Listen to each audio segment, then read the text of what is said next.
His sister, the brilliant Princess Shuri, is consumed with desperation as she races against time to recreate the heart-shaped herb, the powerful plant that grants superhuman strength to the Black Panther. Shuri labors endlessly, synthesizing, testing, and hoping, but the herb eludes her. Her final attempt fails, and Wakanda loses its king. T'Challa's passing leaves not only a vacuum in leadership, but an aching void in the hearts of all Wakandans. A year later, Wakanda faces mounting external pressures. Nations covet their rare metal, vibranium. Unyielding, some world powers even resort to attempts at theft, sparking conflict. Queen Ramonda, now the reigning monarch, shoulders the heavy burden of leadership while grieving her son's death. She urges Shuri to resume her efforts to recreate the heart-shaped herb, hoping the new Black Panther can rise once more to defend Wakanda. But Shuri, still bitter from her loss, dismisses the notion. To her, the Black Panther is now a relic, a figure of Wakanda's past. Meanwhile, in the depths of the Atlantic, the CIA and US Navy SEALs venture on a daring mission, using a vibranium detecting device to locate deposits on the ocean floor. Their search, however, stirs an ancient power. Namor, king of Talokan, a hidden underwater civilization shielded by the rich deposits of vibranium, emerges with his people.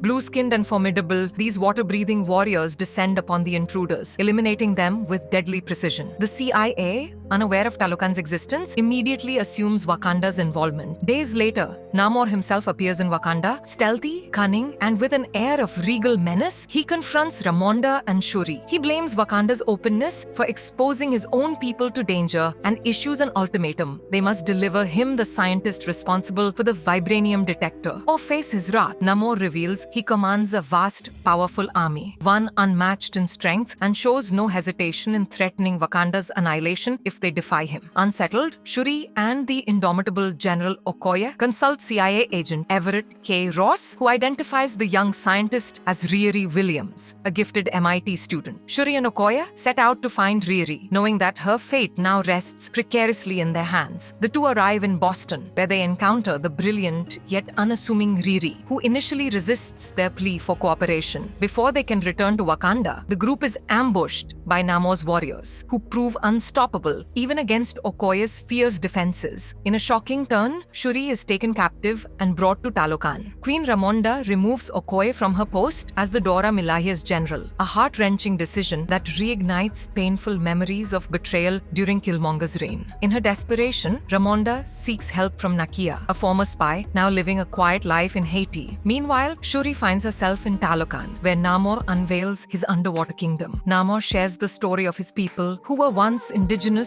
to the Yucatan Peninsula. Centuries ago, Spanish conquistadors brought devastation, and the Talocanil ingested a mystical blue plant that altered them forever, turning them into water breathers. Namor's mother was pregnant with him at the time, and as a result, he was born with unique mutations, pointed ears, ankle wings, and a natural connection to both land and water. Seeing the world's cruelty firsthand, he became a fierce protector of his people.